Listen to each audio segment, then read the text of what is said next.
नमस्ते दोस्तों, मेरे चैनल हिंदी अध्ययन में आपका स्वागत है। जैसा कि आप जानते हैं, एमपी सेट हिंदी की एग्जाम मार्च में होने वाली है, जिसका कि रिजल्ट एग्जाम होने के कुछ ही दिनों में जारी कर दिया जाएगा, ठीक? क्योंकि एमपीपीएससी असिस्टेंट प्रोफेसर 2026 परीक्षा का नोटिफिकेशन और डेट दोनों जारी कर दिए गए हैं। तो जैसे ही सेट का रिजल्ट आएगा, असिस्टेंट प्रोफेसर एग्जाम के फॉर्म भी चालू हो जाएंगे, ठीक? तो अगर आपका नेट का पेपर अच्छा नहीं गया है या स्कोर कम बन रहे हैं तो एमपी सेट की परीक्षा की तैयारी शुरू कर दीजिए और एमपीपीएससी असिस्टेंट प्रोफेसर 2026 की परीक्षा में भाग ले लीजिए, ठीक? बहुत ही सुनहरा मौका है ये, इसे जाने मत दीजिए, ठीक है? चलिए अब हम बात करते हैं आज के वीडियो के बारे में। आज की वीडियो में हम यूनिट 1 से लेकर यूनिट 5 तक का रिवीजन करने वाले हैं, ठीक है? यह रिवीजन बहुत महत्वपूर्ण है, आप इसकी मत कीजिएगा, ठीक है?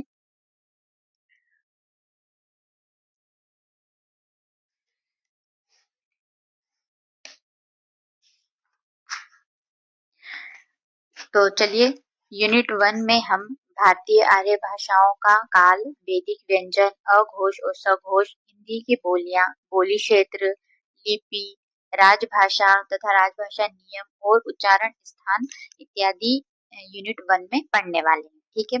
इनमें से जरूर प्रश्न बनता है, ठीक? तो चलिए देख लेते हैं हम।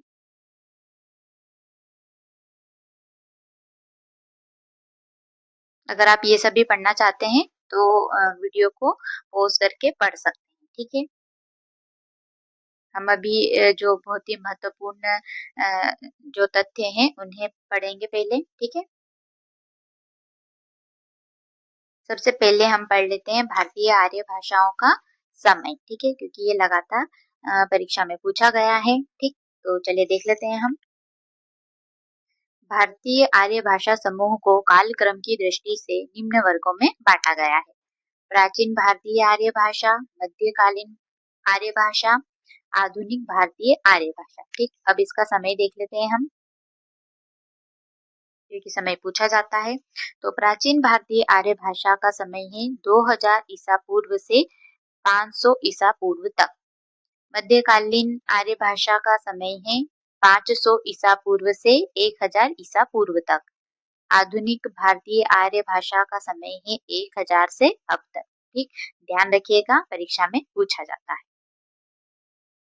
चलिए आगे देखते हैं हम वैदिक व्यंजन।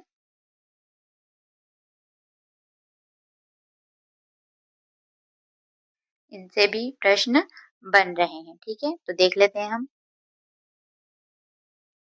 वैदिक व्यंजनों की संख्या है 39, ठीक? इनकी संख्या भी पूछी जाती है, ध्यान रखिएगा, ठीक? इसका स्थान है अघोष, सघोष, ठीक? अघोष और अर्धस्वर। अघोष के भी अघोष और सघोष दोनों के जो है दो इन्होंने भाग किए हैं, अल्प प्राण और महाप्राण, ठीक? तो चलिए देख लेते हैं हम। अघोष में किसी भी व्यंजन के जो वर्ग होता है, जैसे कि क वर्ग है तो इसका अघोष में पहला और दूसरा वर्ण आता है, ठीक? ध्यान रखिएगा। फिर क वर्ग से सघोष में तीसरा, चौथा और पांचवा वर्ण आता है, ठीक? तो आप इतना ध्यान रख लेंगे तो भी आपको परीक्षा में ये चीज याद आ जाएगी, ठीक है? कि कौन अल्प प्राण है, कौन महाप्राण है, कौन अघोष और कौन सघोष है, ठीक है? चलिए देख लेते हैं। अघोष में क अल्प प्राण है और ख महाप्राण है। सघोष में अल्प प्राण है ग, महाप्राण है घ और अल्प प्राण है ड़, ठीक? च वर्ग में अल्प प्राण है च, महाप्राण है छ। सघोष में अल्प प्राण है ज, महाप्राण है झ और अल्प प्राण है इ। ट वर्ग में अघोष अल्प प्राण है ट, अघोष महाप्राण है ठ। सघोष अल्प प्राण है ड और ल, सघोष महाप्राण है ढ, सघोष अल्प प्राण है ण, ठीक? अघोष ऊष्म और महाप्राण भी पूछे जाते हैं। तो च वर्ग में ऊष्म महाप्राण है श, ट वर्ग में ऊष्म महाप्राण है श षटकोण का, ठीक?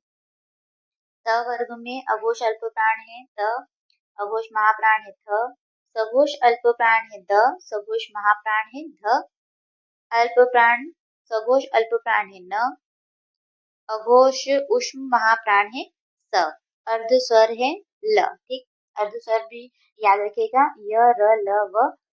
ठीक है, परीक्षा में पूछे जाते हैं। आगे देखते हैं, अघोष अल्प प्राण प वर्ग में प है, अघोष महाप्राण प, सघोष अल्प प्राण है ब, सघोष महाप्राण है भ, सघोष अल्प प्राण म, अघोष उष्म नहीं है इसमें, अर्ध स्वर है व। ठीक, सघोष महाप्राण है ह, अल्प प्राण अनुस्वार, उष्म महाप्राण विसर्ग। ठीक, ध्यान रखिएगा, परीक्षा में पूछा जाता है। ठीक, आगे देख लेते हैं हम।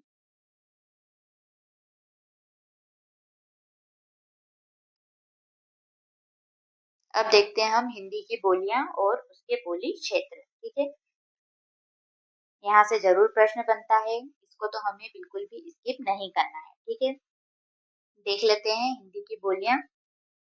हिंदी और उसकी उपभाषाओं तथा बोलियों का वर्गीकरण निम्न ढंग से किया गया है। अपभ्रंश, उपभाषा और बोली। ठीक है, देख लेते हैं।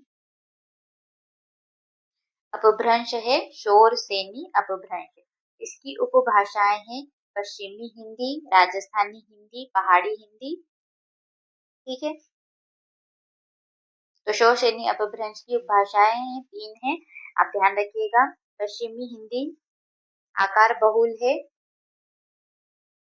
माफ कीजिएगा, पश्चिमी हिंदी आकार बहुल बोली है, पूर्वी, हरियाणवी या बांगरू और दक्षिणी। ठीक, पश्चिमी हिंदी ओकार बहुल बोली है, ब्रिज भाषा, बुंदेली और कन्नौजी। आगे देखते हैं, राजस्थानी हिंदी ट वर्ग बहुला, मारवाड़ी, जयपुरी या ढूंढानी, मेवाती और मालवी, ये सभी राजस्थानी हिंदी ट वर्ग बहुला की बोलियां हैं। ठीक है, पहाड़ी हिंदी की बोली है कुमाऊनी और गढ़वाली। ठीक है, सब पूछे जाते हैं परीक्षा में, ध्यान रखिएगा आप। आगे देखते हैं, अगला अपभ्रंश है अर्धमागधी। इसकी उपबोली है पूर्वी हिंदी। पूर्वी हिंदी की बोली है अवधी, बघेली और छत्तीसगढ़ी। ठीक, इसे आप पूर्वी हिंदी ए बी सी इस तरह से भी ध्यान रख सकते हैं। ठीक है, ए से अवधी, बी से बघेली और सी से छत्तीसगढ़ी। अगला अपभ्रंश है मागधी।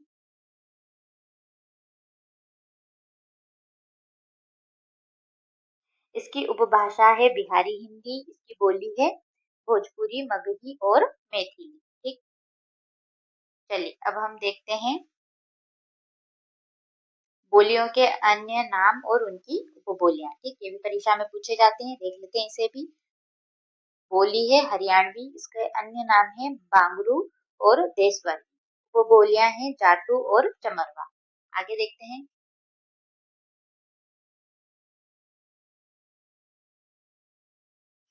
ब्रिज भाषा बोली के का अन्य नाम है अंतरवेदी,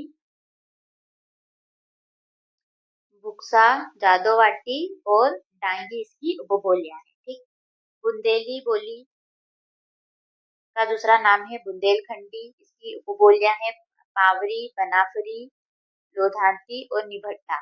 ठीक है, बनाफरी ध्यान रखिएगा, परीक्षा में पूछी जाती है। अवधी, अवधी बोली की का अन्य नाम है कौशली और बेसवाड़ी। इसकी उपबोलियां हैं जोल्हा, गहीरा और जूडर। पूर्वी बोली की पूर्वी बोली का अन्य नाम है खड़ी बोली। छत्तीसगढ़ी बोली का अन्य नाम है खलटाही और लरिया। ठीक, खलटाही इसका नाम ध्यान रखिएगा, परीक्षा में भी पूछा जाता है। बघेली बोली का अन्य नाम है रिवाई और इसकी उपबोली है निबट्ठा। पिंगल बोली को भाट भाषा कहते हैं, पिंगल बोली को नाग भाषा कहते हैं। ठीक है, इसमें बहुत कंफ्यूजन रहता है और ये परीक्षा में पूछा भी जाता है। ठीक है, तो ध्यान रखिएगा आप। चलिए आगे देखते हैं हिंदी की प्रमुख बोलियों का क्षेत्र। इनके क्षेत्र भी लगातार परीक्षा में पूछे जाते हैं, सूची मिलान में पूछे जाते हैं। ठीक, या फिर वन लाइनर प्रश्न में भी यहाँ से प्रश्न जरूर बनता है।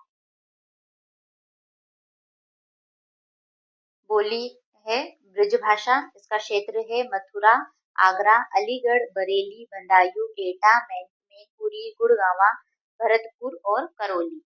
बुंदेली बोली का क्षेत्र है उत्तर प्रदेश में झांसी, उरई, जालौन, हमीरपुर में बोली जाती है और मध्य प्रदेश में सागर, ओरछा, दतिया और होशंगाबाद में बोली जाती है। ठीक। कन्नौजी का बोली क्षेत्र है इटावा, फर्रुखाबाद, हरदोई, पीलीभीत, शाहजहांपुर और कानपुर इसका क्षेत्र है। मारवाड़ी बोली का क्षेत्र है जोधपुर, अजमेर, किशनगढ़ और जैसलमेर। कुमाऊनी बोली का क्षेत्र है नैनीताल, अल्मोड़ा, पिथौरागढ़। गढ़वाली बोली का क्षेत्र है टिहरी, गढ़वाल, चमोली और उत्तरकाशी। मालवी बोली का क्षेत्र है उज्जैन, प्रतापगढ़, रतलाम, इंदौर और देवास। ठीक। तो ये जितनी भी बोलियां थी ये थी ओकार बहुला। ठीक। अब देखते हैं आकार बहुला बोली का क्षेत्र। आकार बहुला बोली है कोरवी, इसका क्षेत्र है बिजनौर, रामपुर, मुरादाबाद, मेरठ, मुजफ्फरनगर, सहारनपुर, दिल्ली और गाजियाबाद।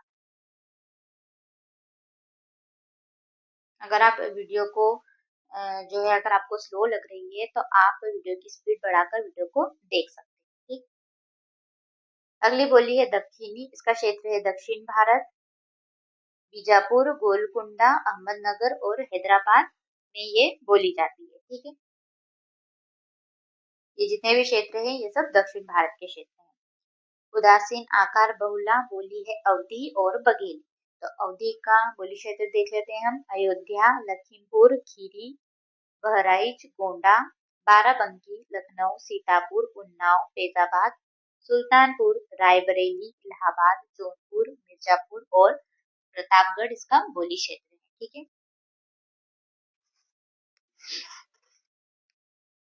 अगली बोली है बघेली, इसका बोली क्षेत्र है रीवा, जबलपुर, मंडला और मिर्जापुर। इकार बहुला बोली है भोजपुरी, इसका क्षेत्र है भोजपुर, शाहाबाद, छपरा, चंपारण, गोरखपुर, देवरिया, गाजीपुर, बलिया और बनारस। ठीक। बलिया ध्यान रखिएगा, परीक्षा में पूछा जाता है। ठीक है। तो यहाँ पर हमने बोलियां और बोलियों के क्षेत्र देख लिए हैं। ठीक है। अब हम देखते हैं लिपि।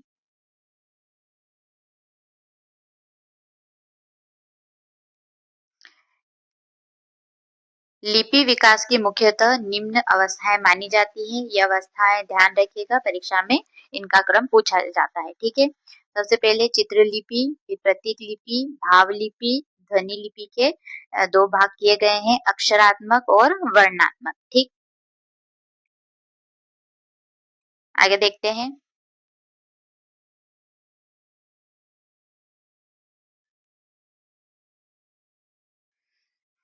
अब देखते हैं ब्राह्मी लिपि का विकास। ब्राह्मी लिपि का विकास इस प्रकार दर्शाया गया है। ब्राह्मी लिपि के विकास का क्रम भी परीक्षा में पूछा जाता है। ठीक है। तो ब्राह्मी लिपि को दो शैलियों में विभक्त किया गया है, दक्षिणी शैली और उत्तरी शैली।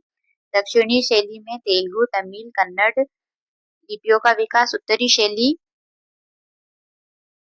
शैली का क्रम है उत्तरी शैली, गुप्त लिपि, सिद्ध मातृका या कुटी लिपि और फिर देवनागरी लिपि। ठीक। सिद्ध मातृका के दो भाग किए गए हैं, देवनागरी लिपि और शारदा लिपि। ठीक है। तो ब्राह्मी लिपि का ये क्रम भी आप ध्यान रखिएगा कि जो है परीक्षा में ये पूछा जाता है कि देवनागरी लिपि जो है कौन सी लिपि से आई है। ठीक है। तो ब्राह्मी लिपि से देवनागरी लिपि का जन्म हुआ है, ध्यान रखिएगा। आगे देखते हैं।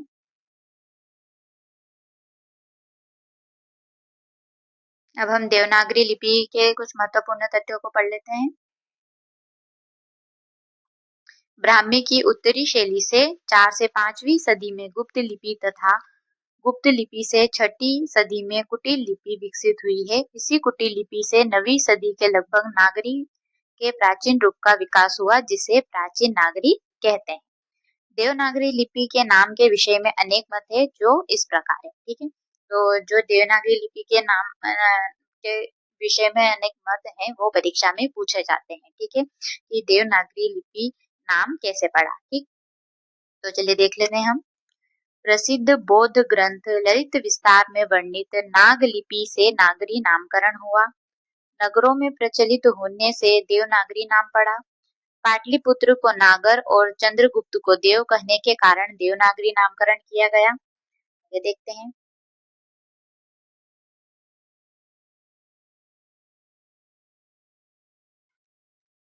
गुजरात के नागर ब्राह्मणों के नाम पर नागरी नाम पड़ा।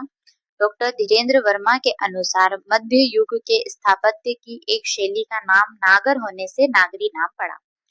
देवनागरी का सर्वप्रथम प्रयोग गुजरात के राजा जय भट्ट के एक शिलालेख में हुआ। ठीक, तो देवनागरी लिपि के जो नामकरण संबंधी जो मत थे वो हमने पढ़ लिए हैं। ठीक, आगे देख लेते हैं। अगर आप और इसे डिटेल में पढ़ना चाहते हैं तो ये पढ़ सकते हैं। ठीक, चलिए आगे देखते हैं हम। राजभाषा। 14 सितंबर 1939 ईस्वी को भारत के संविधान में हिंदी को राजभाषा की मान्यता प्रदान की गई। ठीक, ये हम सभी जानते हैं। आगे देखते हैं। भारतीय संविधान के भाग 17 में अनुच्छेद 343 से 351 तक राजभाषा का संविधान में प्रावधान किया गया है तथा संविधान की 8वीं अनुसूची में 22 भाषाओं को मान्यता प्रदान की गई है। ठीक, तो ध्यान रखिएगा, संविधान की 8वीं अनुसूची में 22 भाषाओं को मान्यता प्रदान की गई है। हो सकता है कि परीक्षा में पूछ लिया जाए। तो अब हम उन 22 भाषाओं के नाम पढ़ लेते हैं। ठीक, असमिया, बंगला, बोडो, डोगरी, गुजराती, हिंदी, कन्नड़, कश्मीरी, कोंकणी, मैथिली, मलयालम, मणिपुरी, मराठी, नेपाली, उड़िया,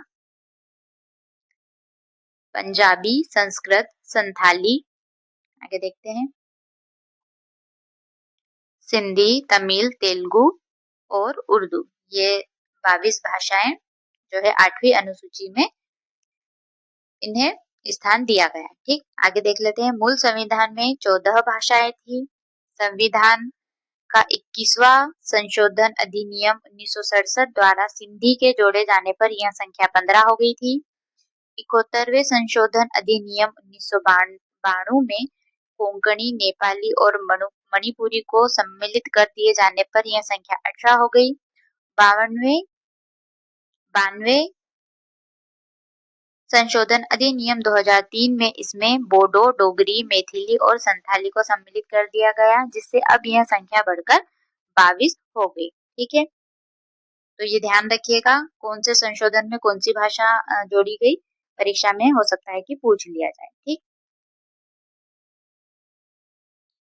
चलिए आगे देखते हैं। संविधान में हिंदी भाषा संबंधी उपबंध या राजभाषा नियम। ठीक, तो अनुच्छेद 343 में यह प्रावधान है कि संघ की राजभाषा हिंदी और लिपि देवनागरी होनी चाहिए। ठीक, तो इतना आप ध्यान रखिएगा, परीक्षा में इतना पूछा जाता है। अनुच्छेद 344 में प्रावधान है कि राष्ट्रपति 5 वर्ष के बाद और उसके बाद हर 10 वर्ष की समाप्ति पर राजभाषा आयोग का गठन करेगा। ठीक, आगे देखते हैं। अनुच्छेद 345 में प्रावधान दिया गया है कि किसी राज्य का विधानमंडल विधि द्वारा उस राज्य में इस्तेमाल होने वाली भाषाओं में से किसी एक या अधिक भाषाओं को या हिंदी को उस राज्य के सभी या किन्हीं शासकीय प्रयोजनों के लिए अंगीकार कर सकता है। ठीक, आगे देखते हैं। अनुच्छेद 346 में यह प्रावधान दिया गया है कि संघ में शासकीय प्रयोजनों के लिए प्रयोग किए जाने के लिए तत्समय प्राधिकृत भाषा अर्थात अंग्रेजी एक राज्य और दूसरे राज्य के बीच तथा किसी राज्य और संघ के बीच पत्रादि की भाषा होगी। ठीक, तो ये ध्यान रखिएगा यहाँ से कि अंग्रेजी एक राज्य और दूसरे राज्य के बीच तथा किसी राज्य और संघ के बीच पत्र आदि की भाषा होगी। ठीक है, यह प्रावधान दिया गया है अनुच्छेद 346 में। ठीक, अब देखते हैं अनुच्छेद 347। यदि किसी राज्य की जनसंख्या का पर्याप्त भाग यह मांग करे कि उसके द्वारा बोली जाने वाली भाषा को उस राज्य में दूसरी भाषा के रूप में मान्यता दी जाए, तो राष्ट्रपति उस राज्य में सर्वत्र या उसके किसी भाग में शासकीय प्रयोजन के लिए उस भाषा को मान्यता देने का उपबंध कर सकता है। ठीक, अगला अनुच्छेद है अनुच्छेद 348। जब तक संसद विधि द्वारा उपबंध न करे तब तक उच्चतम न्यायालय एवं उच्च न्यायालयों में सभी कार्रवाइयां अंग्रेजी भाषा में होगी। ठीक, आगे देखते हैं। अनुच्छेद 349 में प्रावधान दिया गया है कि संविधान के प्रारंभ से 15 वर्ष की अवधि के दौरान प्रयोग की जाने वाली भाषा के लिए उपबंध करने वाला कोई विधेयक राष्ट्रपति की पूर्व अनुमति, जो कि वह राजभाषा आयोग तथा भाषा समिति के प्रतिवेदन पर विचार करके देगा, कि जल्द ही संसद में प्रस्तुत किया जा सकता है, के बाद ही संसद में प्रस्तुत किया जा सकता है। ठीक है। अनुच्छेद 350 में यह प्रावधान दिया गया है कि किसी राज्य में भाषाई अल्पसंख्यक वर्गों के बच्चों को उनकी मातृभाषा में शिक्षा के लिए उचित प्रबंध किया जाएगा। ठीक है, ध्यान रखिएगा आप। अगला अनुच्छेद है 351 और ये बहुत ही महत्वपूर्ण है। 343 और 351 ये दोनों अनुच्छेद बहुत ही महत्वपूर्ण है। ठीक है, संघ का यह कर्तव्य होगा कि वह हिंदी भाषा का प्रचार प्रसार करे। ठीक है, परीक्षा में पूछा जाता है कि हिंदी का प्रचार प्रसार करना कौन से अनुच्छेद में, इसका प्रावधान कौन से अनुच्छेद में दिया गया है। ठीक है, तो अनुच्छेद 351 में हिंदी का प्रचार प्रसार करने की बात कही गई है। ठीक है, ध्यान रखिएगा। आगे देखते हैं हम।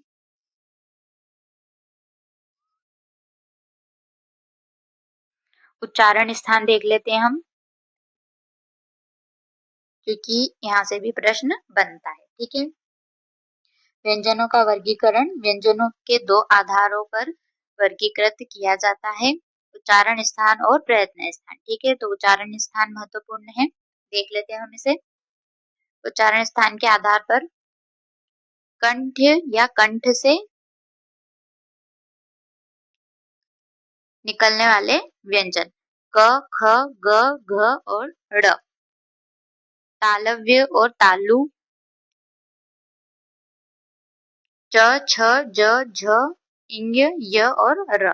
ठीक, मूर्धन्य ट, ठ, ड, ढ, ण, श, दंत्य त, थ, द, ध, दंतमूल न, स, र, ल, ओष्ठ प, फ, ब, भ, म, दंतोष्ठ व और प, स्वर यंत्रीय क।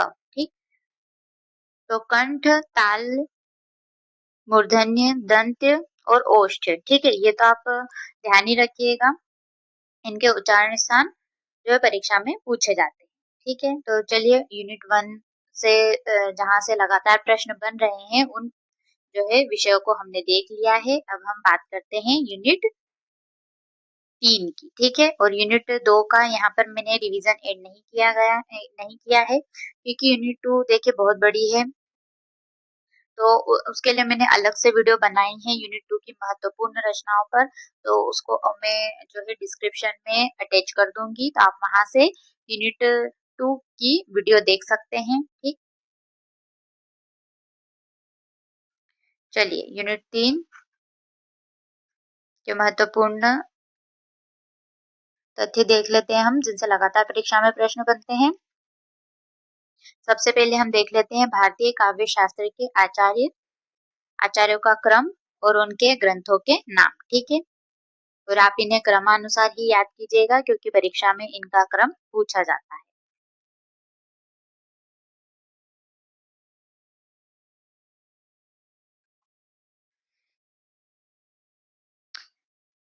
सबसे पहले आचार्य भरत मुनि, इनका जन्म काल है दूसरी शती, इनका ग्रंथ है नाट्य शास्त्र।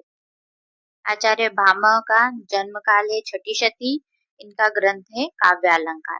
आचार्य दंडी का जन्म काल है सातवीं शती, इनका ग्रंथ है काव्यदर्श भामह विवरण।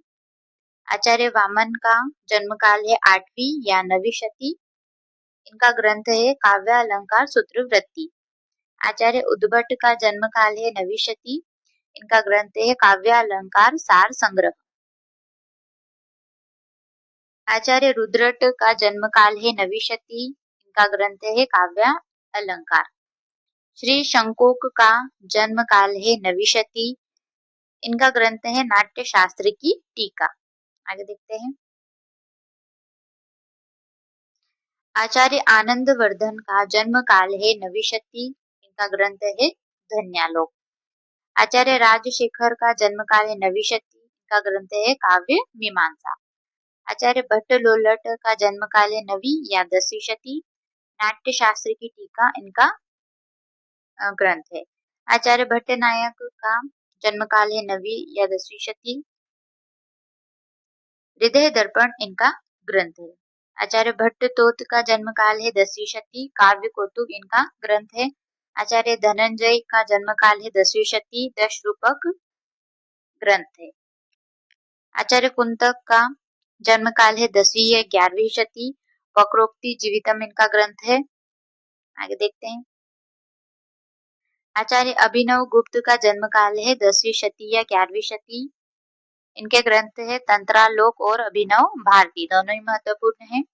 आचार्य भोजराज का जन्म काल है 10वीं शती। इनका ग्रंथ है सरस्वती कंठावरण और श्रृंगार प्रकाश।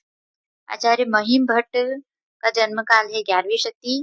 व्यक्ति विवेक इनका ग्रंथ है। आचार्य क्षेमेंद्र का जन्म काल है 11वीं शती। कवि कंठाभरण और सुवृत्त तिलक इनके ग्रंथ है। आचार्य मम्मट का जन्म काल है 11वीं शती। काव्य प्रकाश इनका ग्रंथ है। आचार्य हेमचंद्र का जन्म काल है 12वीं शती। काव्यानुशासन इनका ग्रंथ है। आचार्य रामचंद्र का जन्म काल है 12वीं शती। नाट्य दर्पण इनका ग्रंथ है। ठीक, आगे देखते हैं। आचार्य रुय्यक का जन्म काल है 12वीं शती। साहित्य मीमांसा इनका ग्रंथ है। आचार्य जयदेव का जन्म काल है 13वीं शती। चंद्रलोक इनका ग्रंथ है। आचार्य भानुदत्त मिश्र का जन्म काल है 13वीं शती या 14वीं शती। रस मंजरी और रस तरंगिणी इनकी ग्रंथ है।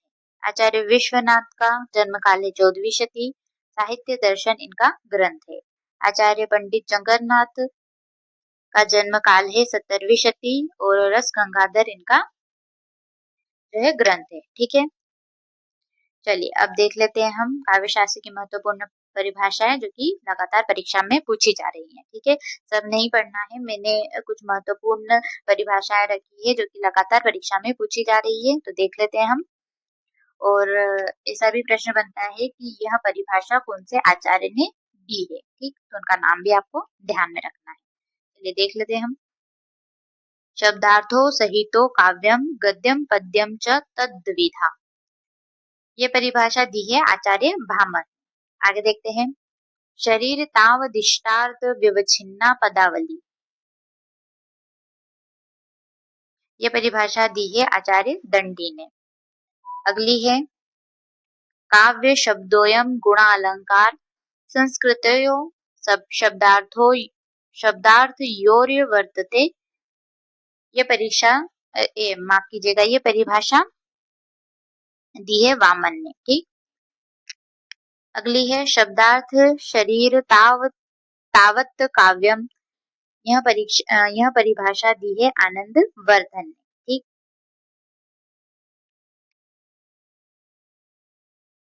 अगली परिभाषा देखते हैं। तद दोषो शब्दार्थो सगुणावन लंकृति पुनः क्यापि, यह परिभाषा दी है आचार्य मम्मट ने।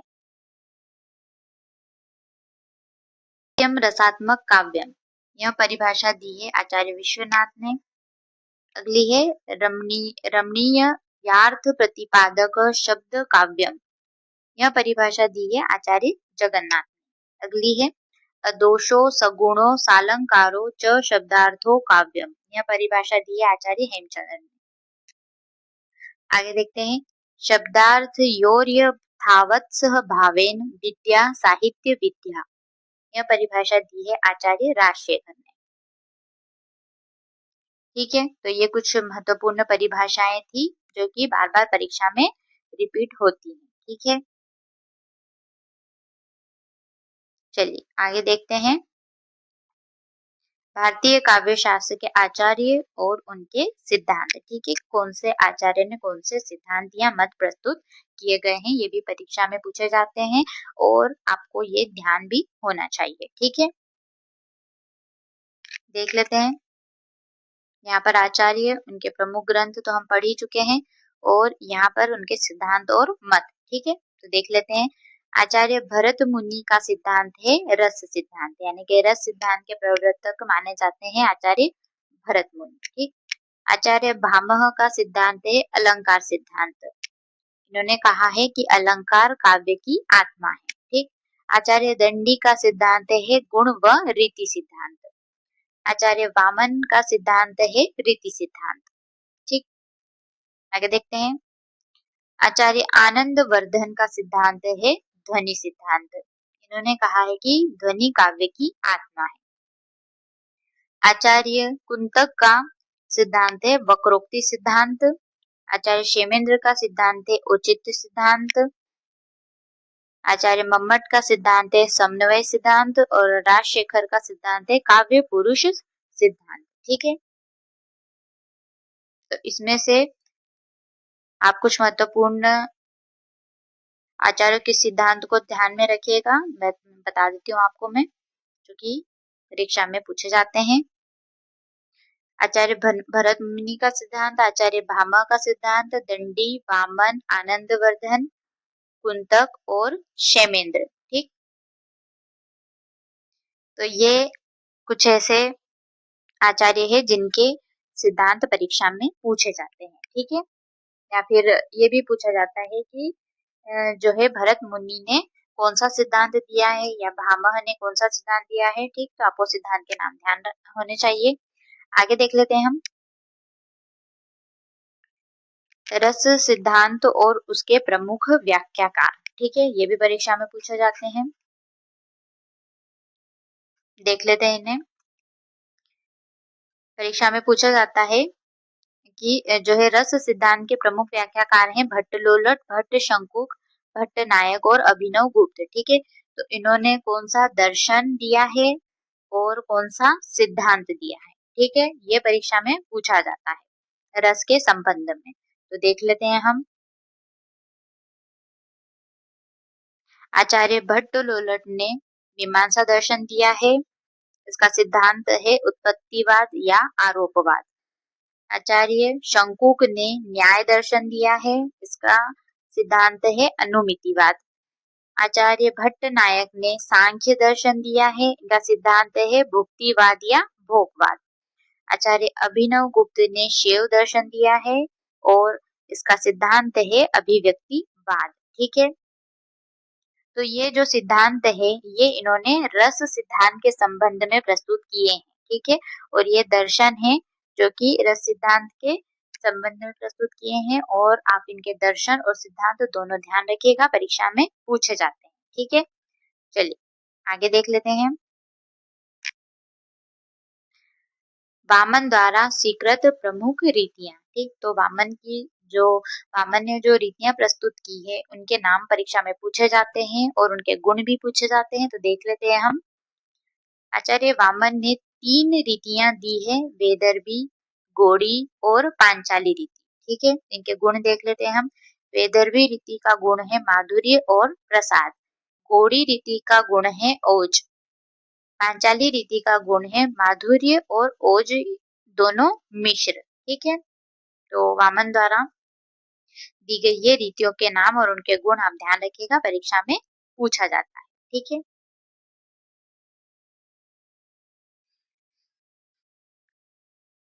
चलिए अभी हमने भारतीय काव्य शास्त्रों के बारे में पढ़ा। अब हम देख लेते हैं पाश्चात्य काव्य शास्त्र के चिंतक और उनकी रचनाओं को। ठीक, जो कि परीक्षा में पूछी जाती है। तो हम जो है कुछ प्रमुख पाश्चात्य काव्य शास्त्रों को ही देखेंगे, सबको नहीं देखेंगे। अगर आपके पास समय है तो यहाँ पर आप इसे वीडियो को रोककर देख सकते हैं और उनकी रचनाओं को पढ़ सकते हैं। ठीक है, चलिए देख लेते हैं हम। सबसे पहले रचनाकार है प्लूटो। इनका समय है 427 से 347 ईसा पूर्व। इनकी रचनाएं हैं रिपब्लिक, इयोन, सिम्पोजियम, फीडो, फिट्स, Parmenides, Sophists, Apology, Statesman, Philebus, Timaeus, Crito, Critias, Laws, Gorgias और क्लाइसिस। ठीक, तो प्लेटो की ये रचनाएं हैं, जिसमें से रिपब्लिक और इयोन, इसका नाम आप जरूर ध्यान में रखिएगा, क्योंकि परीक्षा में बार बार रिपीट होती है। ठीक है, अगले रचनाकार है अरस्तु। इनका समय है 384 से 322 ईसा पूर्व। इनकी रचनाएं हैं पेरिपोएटिक्स, रिटोरिक और पॉलिटिक्स। ठीक है, तीनों महत्वपूर्ण रचनाएं हैं, बार बार परीक्षा में पूछी जाती है। आगे देखते हैं लोनचाइनस का समय है 1 से 3 ईस्वी सदी। इनकी रचना है पेरिप्सुस ऑन दी सबलाइम। ठीक, आगे देखते हैं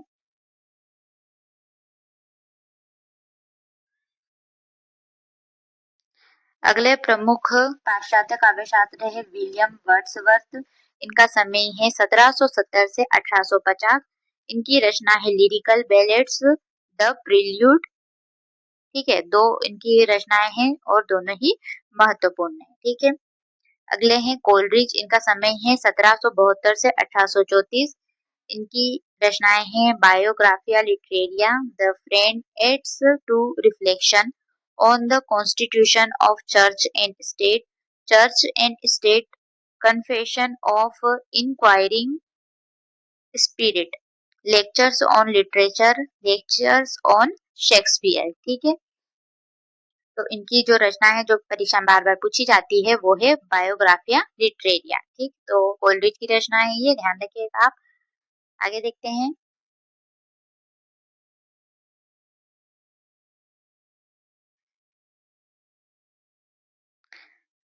अगले जो रचनाकार है टीएस इलियट। इनका समय है 1888 से 1965। इनकी रचना है the secret wood, the wasteland, homage to John Dryden, Elizabethan essays, the use of poetry and the use of criticism, selected essays, essays ancient and modern, poetry and drama, on poetry and poets, knowledge and experience। ठीक है, तो the secret would और the Westland इनकी प्रमुख रचनाएं हैं, जिनसे कि प्रश्न बनता है। ठीक है, अगले रचनाकार है टिलियर्ड। इनका समय है 1889 से 1962 ईस्वी। इनकी रचना है पोएट्री डायरेक्ट एंड ओब्लिक। अगली है द एलिजाबेथ वर्ल्ड पिक्चर। ठीक, अगले रचनाकार है आईए रिचर्ड्स। इनका समय है 1893 से 1979। इनकी रचना है the foundation of aesthetics, the meaning of meaning, principle of literary criticism, science and poetry, practical criticism, the philosophy of rhetoric, Coleridge on imagination. ठीक, तो जिसमें मैंने स्टार बनाया है वो इनकी रचनाएं हैं जो कि बार बार परीक्षा में पूछी जाती है। ठीक है, आगे देखते हैं। चलिए अब हम जो है यूनिट 4 पर रिवीजन करना शुरू कर देते हैं।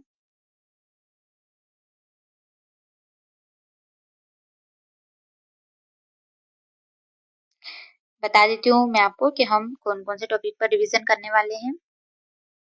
ठीक है, जैसे कि लगातार परीक्षा में प्रश्न बनते हैं। ठीक है, भारतीय नवजागरण, भारतेंदु और हिंदी नवजागरण, खड़ी बोली आंदोलन, फोर्ट विलियम कॉलेज, गांधीवादी दर्शन, अंबेडकर दर्शन और लोहिया दर्शन। ठीक है, तो इन महत्वपूर्ण विषयों पर हम जो है रिवीजन करने वाले हैं। ठीक है, जिनसे कि लगातार प्रश्न बन रहे हैं।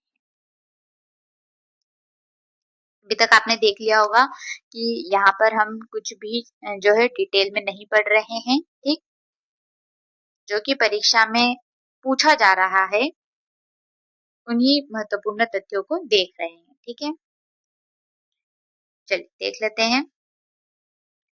भारतीय नवजागरण और स्वाधीनता आंदोलन की वैचारिक पृष्ठभूमि। नवजागरण शब्द का सर्वप्रथम प्रयोग रामविलास शर्मा ने अपनी पुस्तक महावीर प्रसाद द्विवेदी और नवजागरण में किया। 19वीं शताब्दी में 1857 ईस्वी महाविद्रोह राजा राम मोहन राय के समाज सुधार कार्य, भारतेंदु का आगमन तथा सरस्वती पत्रिका द्वारा नवजागरण आरंभ हुआ व संपूर्ण राष्ट्र में नवजागरण के मूल्यों का प्रचार प्रसार हुआ। राजा राम मोहन राय को भारतीय नवजागरण का जनक कहा जाता है। ठीक है, ध्यान रखिएगा। भारतेंदु हरिश्चंद्र को हिंदी नवजागरण का अग्रदूत माना जाता है। ठीक, तो नवजागरण का जनक राजा राम मोहन राय और नवजागरण का अग्रदूत भारतेंदु हरिश्चंद्र, इन दोनों के नाम ध्यान रखिएगा। उन्होंने तत्कालीन भारतीय समाज की समस्याओं पर अनेक निबंध और नाटक लिखे, जिसमें उन्होंने भारत की परतंत्रता के कारण बताते हुए सामान्यता प्राप्ति के मार्ग दिखाए। भारतीय नवजागरण की शुरुआत बंगाल से हुई थी। राजा राम मोहन राय इसके प्रवर्तक माने जाते हैं। इन्होंने 1828 में बंगाल में ब्रह्म समाज की स्थापना की थी। ठीक है, ध्यान रखिएगा, सन 1828 में राजा राम मोहन राय ने बंगाल में ब्रह्म समाज की स्थापना की थी। आगे देखते हैं। महाराष्ट्र में महादेव गोविंद रानाडे द्वारा प्रार्थना समाज की और स्वामी दयानंद सरस्वती द्वारा आर्य समाज की स्थापना की गई। ठीक है, कब की गई? 1867 में। आगे देखते हैं। राजा राम मोहन राय ने सती प्रथा के विरुद्ध न केवल लोगों को जागरूक बनाया, बल्कि कानून द्वारा प्रतिबंध के लिए भी प्रयास किए और उनकी इन कोशिशों के कारण ही सती प्रथा पर प्रतिबंध लगा। ईश्वर चंद्र विद्यासागर ने विधवा विवाह को कानूनी स्वीकृति दिलाने का काम किया। ज्योतिबा फुले ने सत्य शोधक मंडल नामक सामाजिक संस्था की तथा शिक्षा का प्रचार प्रसार करने में स्वामी दयानंद सरस्वती तथा उनके सहयोगी ने भी काफी योगदान दिया।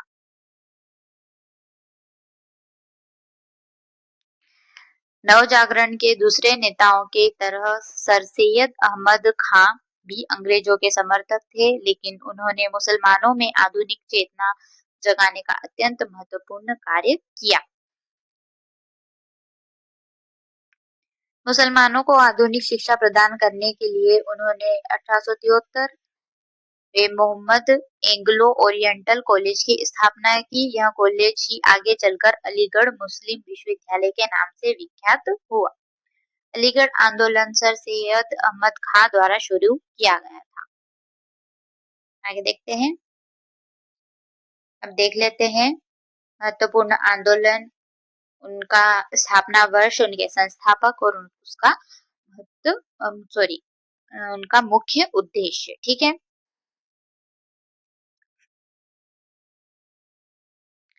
ब्रह्म समाज की स्थापना सन 1828 में की गई थी। इसके संस्थापक हैं राजा राम मोहन राय। ब्रह्म समाज का मुख्य उद्देश्य सती प्रथा, बहुविवाह का विरोध, विधवा पुनर्विवाह का समर्थन, एकेश्वर को बढ़ावा देना था। अगला आंदोलन है प्रार्थना समाज। इसकी स्थापना 1867 में की गई। इसके संस्थापक है महादेव गोविंद रानाडे और आरजी भंडारकर। प्रार्थना समाज का मुख्य उद्देश्य जाति व्यवस्था का विरोध, स्त्री शिक्षा, विधवा पुनर्विवाह का समर्थन करना था। ठीक, आर्य समाज की स्थापना सन 1867 में की गई। इसके संस्थापक हैं स्वामी दयानंद सरस्वती। इसका मुख्य उद्देश्य है वेदों की ओर लौटो, सामाजिक कुरीतियों का विरोध, शुद्धि आंदोलन और पाखंड का खंडन करना इसका मुख्य उद्देश्य रहा है। ठीक, अगला आंदोलन है सत्य शोधक समाज। इसकी स्थापना 1873 में ज्योतिबा फुले द्वारा की गई थी। इसका मुख्य उद्देश्य है दलितों और महिलाओं की शिक्षा, ब्राह्मणवाद का विरोध और सामाजिक समानता। अगला आंदोलन है थियोसॉफिकल सोसाइटी। इसकी स्थापना 1875 में मैडम ब्लावात्स्की, कर्नल ओलकाट और एनी बेसेंट द्वारा की गई। इसका मुख्य उद्देश्य था प्राचीन धर्मों के अध्ययन को बढ़ावा देना, सार्वभौमिक भाईचारा स्थापित करना। अगला आंदोलन है अलीगढ़ आंदोलन। इसके स्थापना के 2 वर्ष माने जाते हैं, ठीक है। एक तो है 1873 और दूसरा है 1875, ठीक है, दोनों ध्यान रखिएगा। इसका संस्थापक है सर सैयद अहमद खान। इसका मुख्य उद्देश्य था मुसलमानों में आधुनिक शिक्षा और वैज्ञानिक सोच को बढ़ावा देना। अगला आंदोलन है रामकृष्ण मिशन। इसकी स्थापना 1897 में स्वामी विवेकानंद द्वारा की गई थी। इसका मुख्य उद्देश्य है मानव सेवा को ईश्वर सेवा मानना, वेदांत दर्शन का प्रचार, शिक्षा और स्वास्थ्य कार्य। ठीक, आगे देखते हैं खड़ी बोली आंदोलन और फोर्ट विलियम कॉलेज। महत्वपूर्ण तथ्य पढ़ लेते हैं हम। प्रशासनिक सुविधा के लिए सन 1800 में लॉर्ड वेलेस्ली ने कलकत्ते में फोर्ट विलियम कॉलेज की स्थापना की थी। सन 1800 में ही गिलक्राइस्ट हिंदुस्तानी अथवा हिंदी के प्राध्यापक नियुक्त हुए। यहाँ पर हिंदुस्तानी से उनका मतलब अरबी फारसी शब्दावली से भरी हुई भाषा से था। गिलक्राइस्ट ने भाखा मुंशियों को नियुक्त किया। लल्लू लाल और सदल मिश्र भाखा मुंशी थे। लल्लू लाल ने प्रेम सागर और सदल मिश्र ने नासिकेतोपाख्यान लिखा। ठीक, ये लल्लू लाल और सदल मिश्र की दोनों रचनाओं का आप ध्यान रखिएगा, परीक्षा में पूछी जाती है। आगे देखते हैं। फोर्ट विलियम कॉलेज के बाहर हिंदी के लिए 2 लेखक काम कर रहे थे। उनके नाम है सदा सुख राय और इंशा अल्लाह खां। इंशा अल्लाह खां ने उदयबान चरित अथवा रानी केतकी की कहानी लिखी। इन्होंने शिष्ट जनों की बोलचाल की भाषा में यह कहानी लिखी थी। आगे देखते हैं। सदल मिश्र की भाषा शैली में हिंदी की अपनी प्रकृति है। खड़ी बोली गद्य के विकास में अपने अपने ढंग से सभी का योग है। फोर्ट विलियम कॉलेज से हिंदुस्तानी, हिंदी, भाखा, बंगला, तेलुगु, मराठी, तमिल, कन्नड़ आदि पुस्तकों का लिखा जाना आरंभ हुआ। ठीक है, आगे देखते हैं। महावीर प्रसाद द्विवेदी और हिंदी नवजागरण के महत्वपूर्ण तथ्य। अगर आप रिवीजन का पीडीएफ चाहते हैं तो मैं टेलीग्राम का लिंक जो है कमेंट सेक्शन में अटैच कर दूंगी। आप वहां से मेरे साथ जुड़ जाइए और आपको अगर पीडीएफ चाहिए तो आप मुझे टेलीग्राम पर मैसेज कर सकते हैं, तो आपको पीडीएफ मिल जाएगा। ठीक है, चलिए देख लेते हैं इसके महत्वपूर्ण तथ्य। हिंदी नवजागरण का तीसरा चरण महावीर प्रसाद द्विवेदी के आगमन से माना जाता है और इसमें सबसे अहम पड़ाव है सरस्वती पत्रिका। महावीर प्रसाद द्विवेदी हिंदी के पहले लेखक थे जिन्हें जनता ने आचार्य की उपाधि दी थी। वे शंकराचार्य, रामानुजाचार्य, वल्लभाचार्य आदि की तरह न तो किसी मत के प्रवर्तक थे और न किसी महाविद्यालय के प्रधान अध्यापक। डॉक्टर रामविलास शर्मा ने महावीर प्रसाद द्विवेदी और हिंदी नवजागरण लिखकर न सिर्फ उनकी युगांतकारी भूमिका का विस्तार से वस्तुनिष्ठ आकलन किया, बल्कि यह भी बताया कि हिंदी में भाषा, साहित्य और विचार की दृष्टि से नए युग को संभव बनाने वाले वे अद्वितीय योद्धा थे। ठीक है, तो महावीर प्रसाद द्विवेदी और हिंदी नवजागरण, इस पुस्तक के लेखक हैं डॉक्टर रामविलास शर्मा। ठीक है, इसका समय भी ध्यान रखिएगा। आगे देखते हैं। महावीर प्रसाद द्विवेदी और हिंदी नवजागरण नामक पुस्तक के द्वारा डॉक्टर रामविलास शर्मा ने नवजागरण की नहीं बल्कि हिंदी नवजागरण की संकल्पना प्रस्तुत की। आगे देखते हैं। एक विशेष प्रकार की बौद्धिकता महावीर प्रसाद द्विवेदी और उनके मंडल के मैथिली शरण गुप्त सदृश कवियों में अधिक है, जिसका दुखद परिणाम इतिवृत्तात्मकता है। भाव बोध और विचार बोध की दृष्टि से समूचा भारतीय नवजागरण एक संश्लिष्ट प्रक्रिया है। ठीक है, ये सब मैंने सरल भाषा में ही लिखा है, तो मैं उम्मीद करती हूँ कि आपको कुछ भी कठिन नहीं लग रहा होगा और मैं ये भी उम्मीद करती हूँ कि यहाँ पर मुझे जो है इन्हें समझाने की भी जरूरत नहीं होगी। ठीक है, चलिए देख लेते हैं। अब देख लेते हैं गांधीवादी दर्शन क्योंकि जितने भी दर्शन दिए गए हैं उनसे परीक्षा में प्रश्न बन रहे हैं। ठीक है, तो देख लेते हैं हम गांधीवाद के संबंध में गांधी जी के अपने विचार। मुझे न कोई वाद चलाना है न संप्रदाय। मैं तो एक सत्य को जानता हूँ और सत्य की बातें करता हूँ। वास्तव में गांधीवाद जीवन का संपूर्ण सर्वांगीण विज्ञान है। ठीक है, तो ये मत है गांधी जी का, ध्यान रखिएगा। गांधी इरविन समझौते के बाद स्वयं गांधी जी ने कहा कि गांधी मर सकता है पर गांधीवाद जीवित रहेगा। इस प्रकार स्वयं गांधी जी अपने विचारों को गांधी विचार अनजाने में ही सही पर मान बैठे।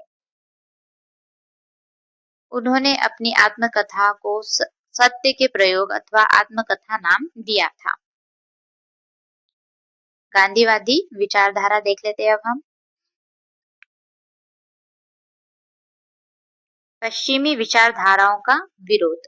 गांधी जी जो है वो पश्चिमी विचारधाराओं का विरोध करते थे। देख लेते हैं हम। गांधी जी पश्चिमी सभ्यता तथा पश्चिमी विचारधाराओं को प्रायः अस्वीकार करते हैं। उन्होंने तकनीक को ज्यादा महत्व दिए जाने का भी विरोध किया।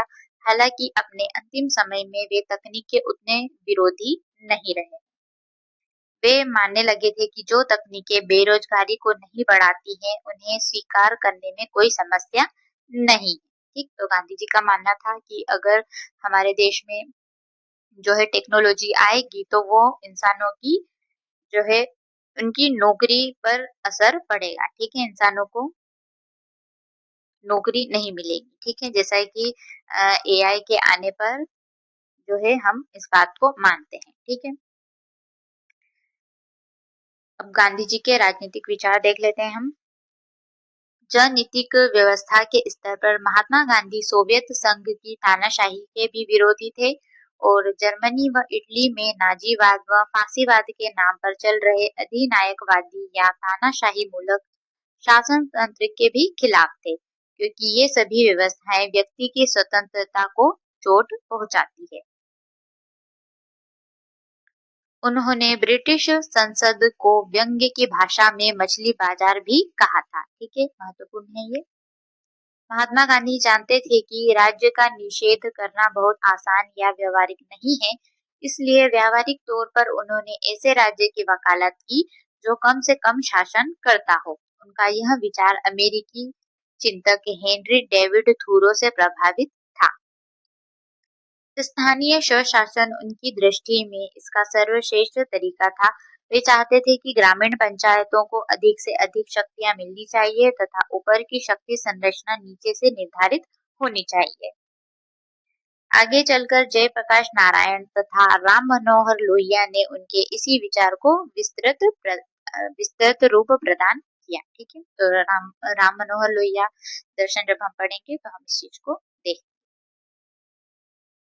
अब देख लेते हैं गांधी जी के आर्थिक विचार। अर्थव्यवस्था के क्षेत्र में गांधी जी के विचार विचारकों से अलग थे। ये विचार भारतीय मार्क्सीय आध्यात्मिक परंपरा और समाजवादी मूल्यों के समन्वय से बने हैं। उदाहरण के लिए वे मानते थे कि किसी को तब तक भोजन करने का अधिकार नहीं मिलता तब तक वह पर्याप्त श्रम न करे। वे औद्योगिक उत्पादक प्रणाली के स्थान पर ग्रामीण स्वावलंबी अर्थव्यवस्था को उचित मानते थे, जिसमें प्रत्येक व्यक्ति अपना श्रम करेगा। ग्रामीण समाज कुल उत्पादन में से उसकी जरूरतों के अनुसार संसाधन उसे देगा तथा प्रत्येक व्यक्ति की आवश्यकताएं बहुत ही कम होंगी। अब देख लेते हैं गांधी जी के सामाजिक विचार। वे धर्म को अत्यधिक महत्व देते थे और धर्मनिरपेक्षता के विचार से ही असहमत थे। उनका मानना था कि धर्म तो संपूर्ण नैतिकता का आधार है। यदि हम उससे निरपेक्ष हो जाएंगे तो नैतिकता कैसे बचेगी।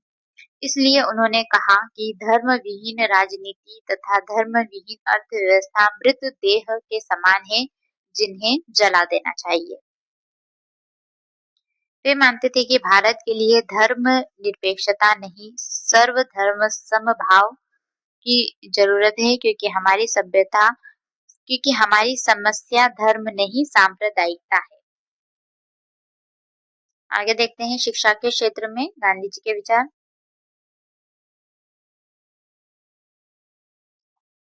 शिक्षा राष्ट्रभाषा में ही होनी चाहिए, विदेशी भाषा में नहीं। ठीक है, आगे देख लेते हैं। अब हम देखेंगे गांधी जी की प्रमुख पुस्तकें जो कि परीक्षा में लगातार पूछी जा रही हैं। चलिए देख लेते हैं। हिंद स्वराज, इसका प्रकाशन वर्ष है 1909 और यह गुजराती भाषा में लिखी गई है। नवजीवन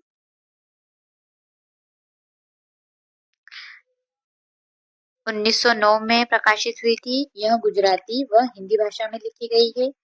अगली है यंग इंडिया, यह भी 1919 में प्रकाशित हुई थी और अंग्रेजी भाषा में लिखी गई है। ठीक, मैंने यहाँ पर कौन सी भाषा में लिखी गई है इसलिए रखा है क्योंकि परीक्षा में ये भी पूछा जाता है कि जो है गांधी जी की पुस्तक का नाम दिया जाएगा और आपसे पूछा जाएगा कि गांधी जी की यह पुस्तक कौन सी भाषा में लिखी गई है। ठीक है, तो इसलिए मैंने पुस्तक की भाषा भी रखी है।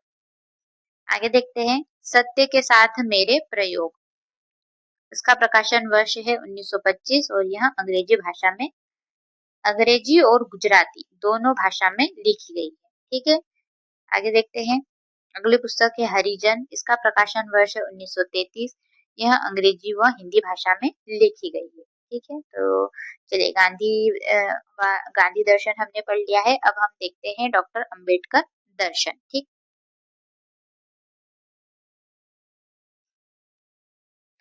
देख लेते हैं। सामान्य परिचय देख लेते हैं सबसे पहले डॉक्टर भीमराव अंबेडकर का, जो कि परीक्षा में पूछा जाता है। ठीक, तो डॉक्टर भीमराव अंबेडकर का जन्म 14 अप्रैल 1891 को मध्य प्रदेश के महू में हुआ था। उन्होंने दलितों के उद्धार के लिए कई आंदोलन चलाए, किसान और महिलाओं के अधिकारों के लिए भी सदैव समर्पित रहे। प्रारंभिक शिक्षा देख लेते हैं। इनकी प्रारंभिक शिक्षा में अंबेडकर ने 7 नवंबर 1900 को सातारा नगर की शासकीय हाई स्कूल से प्रारंभ की। इसी दिन की याद में हर वर्ष 7 नवंबर को विद्यार्थी दिवस के रूप में मनाया जाता है। ठीक है, युवा भीमराव अंबेडकर अपनी स्नातकोत्तर पढ़ाई कोलंबिया यूनिवर्सिटी से करना चाहते थे, जिसके लिए उन्होंने वर्ष 1913 में कोलंबिया यूनिवर्सिटी में पढ़ाई करने के लिए बड़ौदा महाराज के यहाँ आर्थिक मदद के लिए आवेदन दिया था। उन्होंने कई शोध कार्य किए, जिसमें 1916 में अपने तीसरे शोध कार्य ब्रिटिश भारत में प्रांतीय वित्त का विकास के लिए अर्थशास्त्र में पीएचडी प्राप्त की। ठीक है, तो ये जो है यूजीसी नेट की परीक्षा में पूछा गया है कि डॉक्टर भीमराव अंबेडकर ने अपनी पीएचडी कहाँ से पूरी की थी। ठीक है, तो उन्होंने अपनी पीएचडी कोलंबिया यूनिवर्सिटी से की थी। आगे देखते हैं।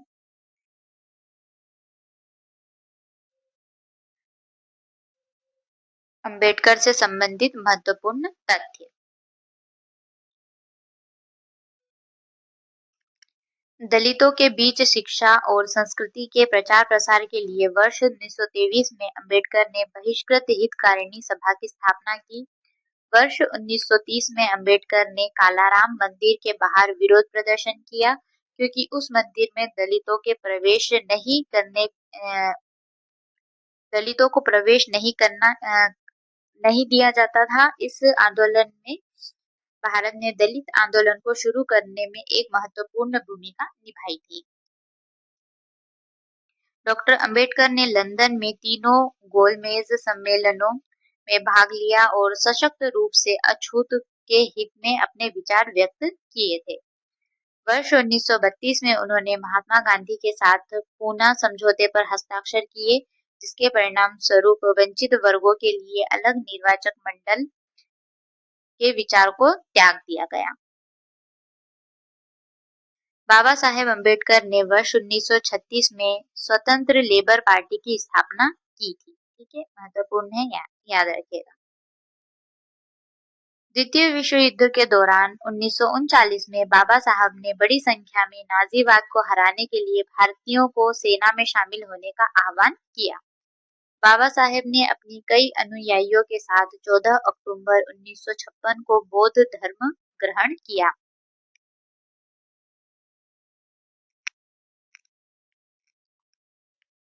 उसी वर्ष उन्होंने अपना अंतिम लेखन कार्य बुद्ध एंड हिज धर्म पूरा किया।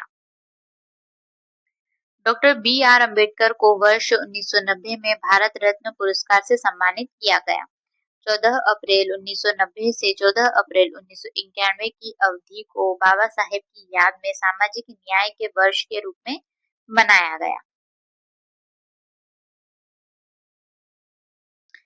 भारत सरकार द्वारा डॉक्टर अम्बेडकर फाउंडेशन को सामाजिक न्याय और अधिकारिता मंत्रालय के तत्वाधान में 24 मार्च 1992 को सोसाइटी पंजीकरण अधिनियम 1860 के तहत एक पंजीकृत सोसाइटी के रूप में स्थापित किया गया था। फाउंडेशन का मुख्य उद्देश्य बाबा साहेब अम्बेडकर की विचारधारा और संदेश को भारत के साथ साथ विदेशों में भी जनता तक पहुंचाने के लिए कार्यक्रमों और गतिविधियों के कार्यान्वयन को देखरेख करना है। डॉक्टर अंबेडकर का मूल संदेश शिक्षित बनो, संगठित रहो व संघर्ष करो है, किंतु इसका पहला अंश ही पूर्ण नहीं हो पाया। वर्तमान में भी भारत पूर्ण रूप से शिक्षित राष्ट्र नहीं माना जाता है। 26 नवंबर 1949 को भारत का संविधान बनकर तैयार हुआ, जिसमें डॉक्टर अंबेडकर ने सर्वजन हिताय की बात पर प्रमुख जोर दिया। डॉक्टर अंबेडकर ने समाज में समानता लाने के लिए अंतर जातीय विवाह का समर्थन किया। डॉक्टर अंबेडकर एक व्यक्ति न होकर पूरी संस्था स्वरूप थे। उन्होंने सिंबल ऑफ नॉलेज नाम से भी जाना जाता है। ठीक है, अब हम देख लेते हैं डॉक्टर अंबेडकर की महत्वपूर्ण पुस्तकें। भारत में जातियां, उनका तंत्र, उत्पत्ति और विकास, रुपये की समस्या, इसका उद्गम और समाधान, बहिष्कृत भारत, जनता, संघ बनाम स्वतंत्रता, मिस्टर गांधी एवं अछूतों की विमुक्ति, रानाडे गांधी और जिन्ना, पाकिस्तान पर विचार, कांग्रेस और गांधी ने अछूतों के लिए क्या किया, वेटिंग फॉर अ वीजा। ठीक, तो डॉक्टर अंबेडकर जो है गांधी को कम पसंद किया करते थे, इसलिए उन्होंने उनके खिलाफ बहुत सारी पुस्तकें भी लिखी। डॉक्टर अंबेडकर की कुछ महत्वपूर्ण कृतियां, उनके समाचार पत्र परीक्षा में पूछे जाते हैं। ठीक,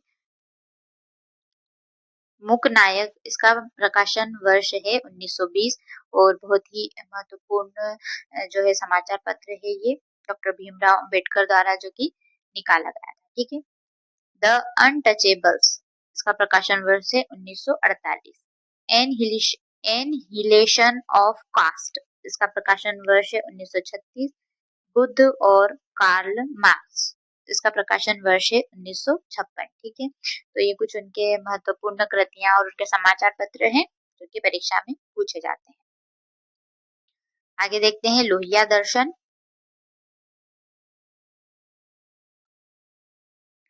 लोहिया जी हिंदी को राजभाषा बनाने के समर्थक थे। वे भारत के स्वतंत्रता संग्राम के सेनानी, प्रखर चिंतक एवं समाजवादी नेता थे।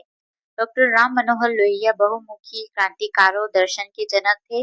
उनका नारा था, मानेंगे नहीं पर मरेंगे नहीं। ठीक है, हो सकता है कि परीक्षा में पूछ लिया जाए कि यह नारा किसने दिया है। आगे देख लेते हैं। लोहिया दर्शन के मुख्य सिद्धांत, समाजवाद और समानता, जातिवाद का विरोध, महिलाओं का उत्थान, विकेंद्रीकरण, धार्मिक उन्मूलन, आत्मनिर्भरता, संस्कृति और समाज।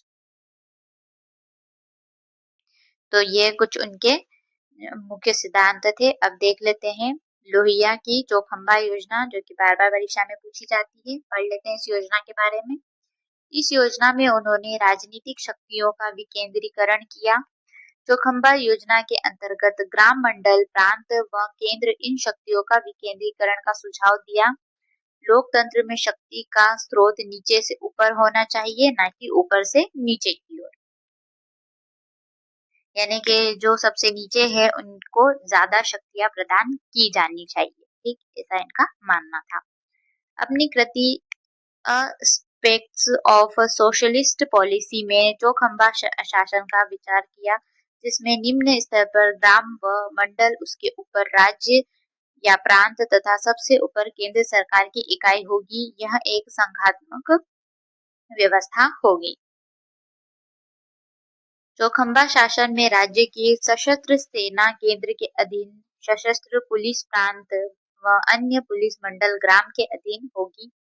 शासन का उद्देश्य व्यक्ति को राजनीतिक, सांस्कृतिक व आर्थिक स्वतंत्रता प्रदान करना है। उन्होंने भारतीय संघात्मक शासन का विरोध किया, जो विकेंद्रीकरण पर आधारित है। उनके अनुसार भारत में जिला अधिकारी और जनपद प्रशासन भी केंद्रीकरण पर आधारित हैं, जो लोकतंत्र और स्वतंत्रता के लिए नकारात्मक है।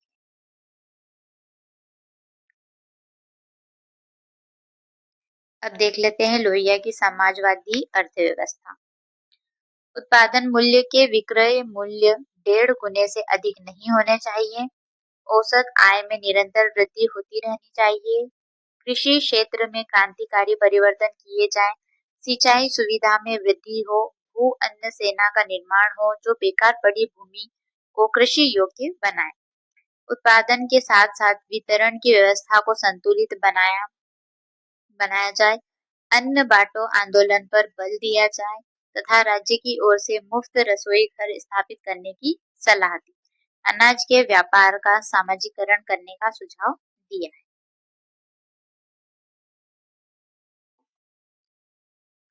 लोहिया जी की चौखंबा योजना और सप्त क्रांति, ये दोनों ही महत्वपूर्ण जो है उनकी योजनाएं हैं, जो कि परीक्षा में जिनसे लगातार प्रश्न बनते हैं। ठीक है, तो सप्त क्रांति को भी देख लेते हैं हम।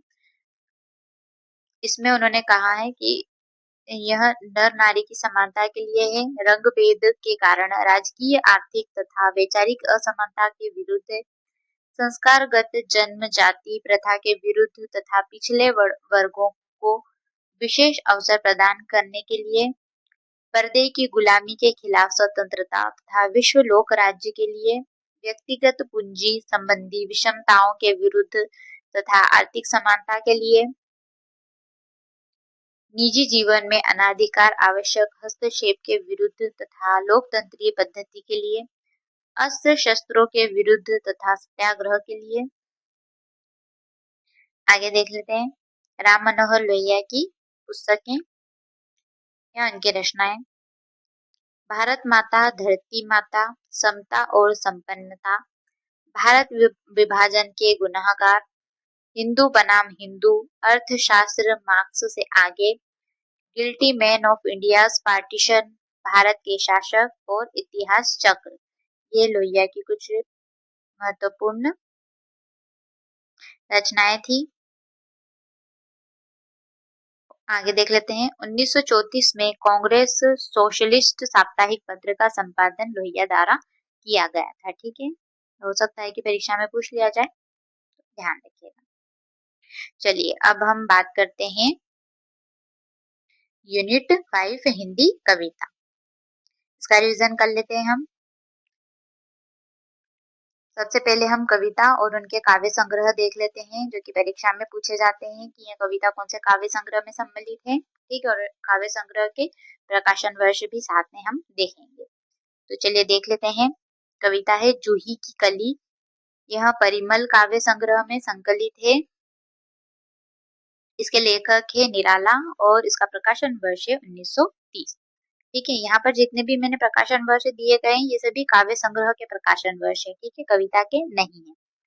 जागो फिर एक बार परिमल काव्य संग्रह में संकलित है। सरोज स्मृति अनामिका में संकलित है, 1938 इसका प्रकाशन वर्ष है। राम की शक्ति पूजा अनामिका में संकलित है। कुकुर मुत्ता काव्य संग्रह में संकलित है और इसका प्रकाशन वर्ष है 1942। बांधो ना नाव इस ठाव बंधु अर्चना काव्य संग्रह में संकलित है और 1950 इसका प्रकाशन वर्ष है। ठीक है, तो आप देख सकते हैं निराला की कितनी सारी कविताएं हमारे पाठ्यक्रम में लगी हुई है। आगे देखते हैं, परिवर्तन कविता पल्लव काव्य संग्रह में संकलित है। इसके लेखक है सुमित्रानंदन पंत और इसका प्रकाशन वर्ष है 1928। प्रथम रश्मि वीणा काव्य संग्रह में संकलित है और 1927 इसका प्रकाशन वर्ष है। द्रुत झरो जगत के जीर्ण पत्र युगांत में संकलित है, 1936 इसका प्रकाशन वर्ष है। आगे देखते हैं, बीन भी हूं मैं तुम्हारी रागिनी भी हूं, महादेवी वर्मा की कविता है ये, जो कि नीरजा में संकलित है। नीरजा का प्रकाशन वर्ष है 1935। फिर विकल है प्राण मेरे, सांध्य गीत में संकलित है। सांध्य गीत का प्रकाशन वर्ष है 1936। मैं नीर भरी दुख की बदली, सांध्य गीत में संकलित है। आगे देखते हैं, यह मंदिर का दीप इसे नीरव जलने दो, दीपशिखा में संकलित है। दीपशिखा का प्रकाशन वर्ष है 1942। शासन की बंदूक युग धारा में संकलित है। इसके लेखक हैं नागार्जुन और युग धारा का प्रकाशन वर्ष है 1953। बादल को घिरते देखा, यह भी युग धारा में संकलित है। मनुष्य हूँ, यह कविता भी युग धारा में संकलित है। आगे देखते हैं, कालिदास सतरंगे पंखों वाली काव्य संग्रह में संकलित है। इसका प्रकाशन वर्ष है 1959। अकाल और उसके बाद, यह भी सतरंगे पंखों वाली काव्य संग्रह में संकलित है। खुरदरे पैर, यह कविता भी सतरंगे पंखों वाली काव्य संग्रह में संकलित है। ठीक, आगे देखते हैं, अगली कविता है कलगी बाजरे की और हरी घास पर क्षण भर। ये दोनों कविताएं अज्ञेय की हैं और यह हरी घास पर क्षण भर काव्य संग्रह में संकलित है। कितनी नावों में कितनी बार, यह कितनी नावों में कितनी बार काव्य संग्रह में संकलित है। इसका प्रकाशन वर्ष है 1967। यह दीप अकेला बावड़ा आहेरी में संकलित है, 1952 इसका प्रकाशन वर्ष है। असाध्य वीणा आंगन में पारद्वार में संकलित है, 1961 इसका प्रकाशन वर्ष है। गीत फरोश और सतपुड़ा के जंगल, दोनों कविताएं भवानी प्रसाद मिश्र की है और यह दोनों कविताएं गीत फरोश काव्य संग्रह में संकलित है। आगे देखते हैं, भूल गलती चांद का मुंह टेढ़ा में संकलित है और मुक्ति बोध की कविता है ये। ब्रह्म राक्षस चांद का मुंह टेढ़ा में प्रकाशित है, 1964 चांद का मुंह टेढ़ा का प्रकाशन वर्ष है। ठीक, अंधेरे में चांद का मुंह टेढ़ा में प्रकाशित। नक्सल बाड़ी, मोची राम और अकाल दर्शन, ये तीनों कविताएं हैं धूमिल की, जो कि संसद से सड़क तक काव्य संग्रह में संकलित है और इसका प्रकाशन वर्ष है 1972। ठीक है,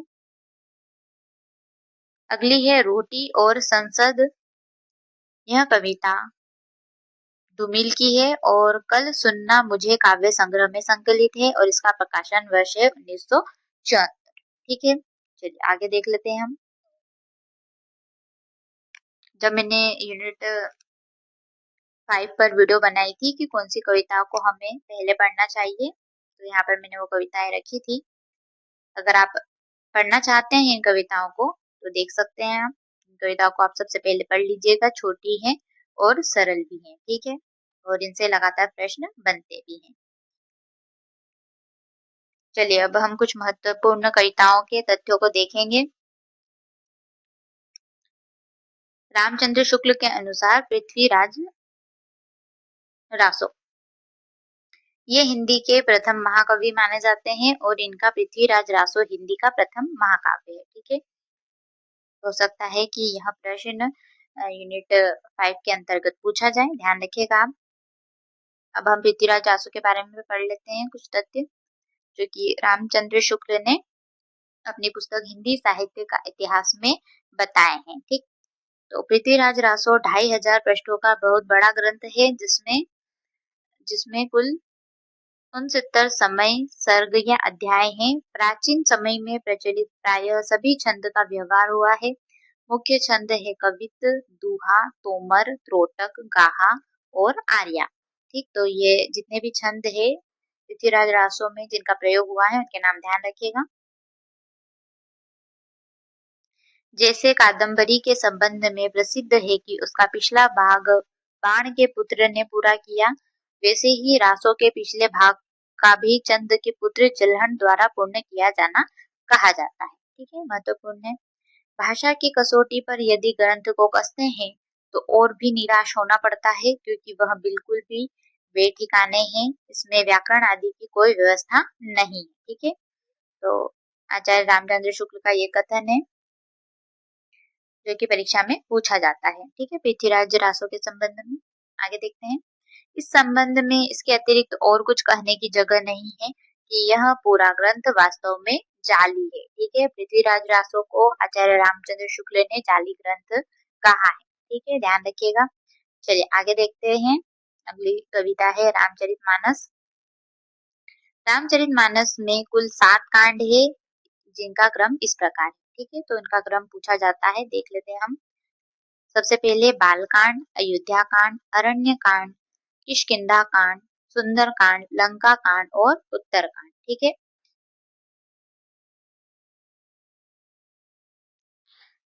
ये इसकी ट्रिक है, ध्यान रखिएगा। आप इसको याद कर लीजिएगा तो आपको सभी कांडों के नाम याद आ जाएंगे। ठीक है,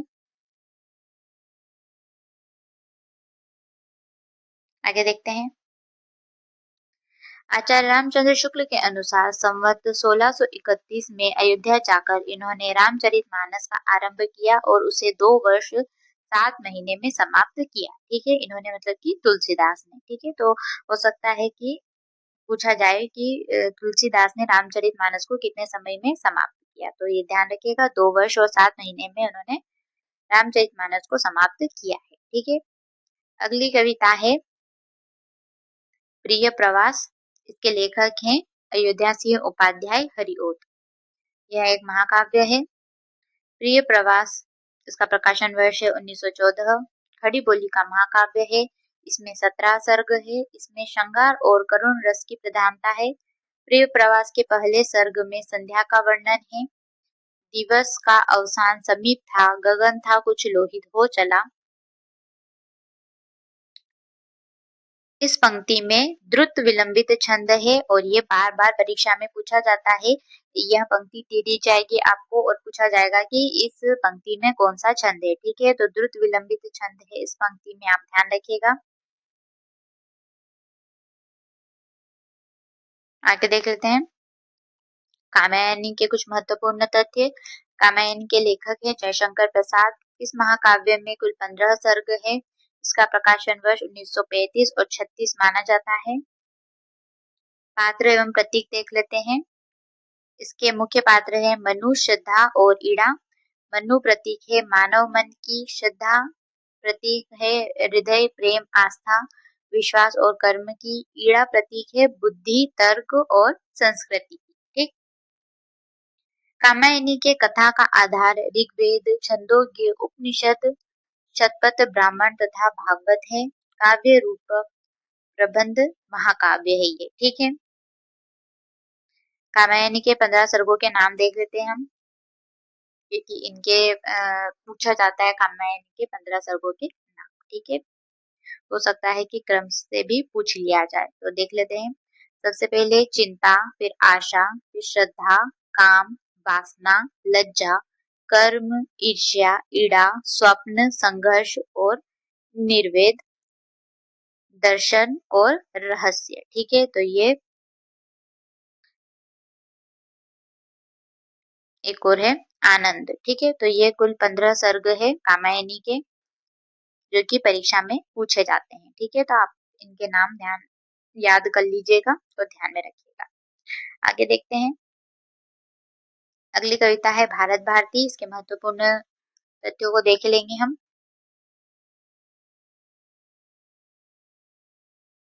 भारत भारती के लेखक है मैथिली शरण गुप्त।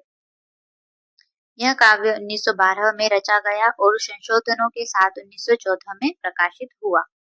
यह अपूर्व काव्य मौलाना हाली के मुसद्दस के ढंग का है। यानी कि परीक्षा में पूछा जाता है कि भारत भारती पर कौन सी रचना का प्रभाव देखा जाता है। ठीक है, तो मुसद्दस रचना को ध्यान रखिएगा। यह ग्रंथ 3 भागों में बांटा गया है, अतीत खंड, वर्तमान खंड और भविष्य खंड। ठीक है, अगर आप खंड के शीर्षक पढ़ना चाहते तो पढ़ सकते हैं आप। सेट की परीक्षा में तो शायद ही पूछे जाएं, पर नीट की परीक्षा में तो ये पूछे जाते हैं। ठीक है, चलिए अगली कविता है साकेत, जिसका कि हमें नवम सर्ग पढ़ना है। ठीक है, हमारे पाठ्यक्रम में इसका नवम सर्ग लगा हुआ है। देख लेते हैं इसके महत्वपूर्ण तथ्य। साकेत 1931 ईस्वी में प्रकाशित हुई थी। इसमें कुल 12 सर्ग हैं।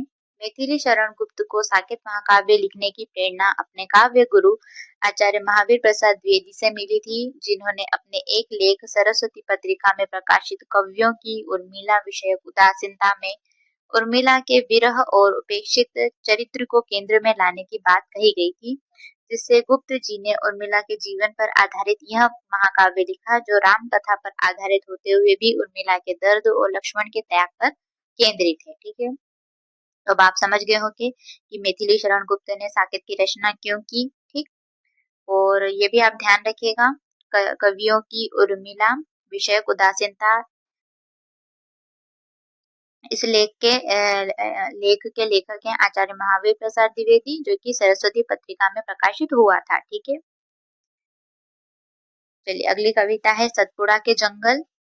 तो सतपुड़ा के जंगल में जो है महत्वपूर्ण चीज है इस कविता में आने वाले जानवरों का क्रम। ठीक है, तो देख लेते हैं हम जानवरों को, जो कि इसी क्रम से कविता में आए हैं। ठीक है,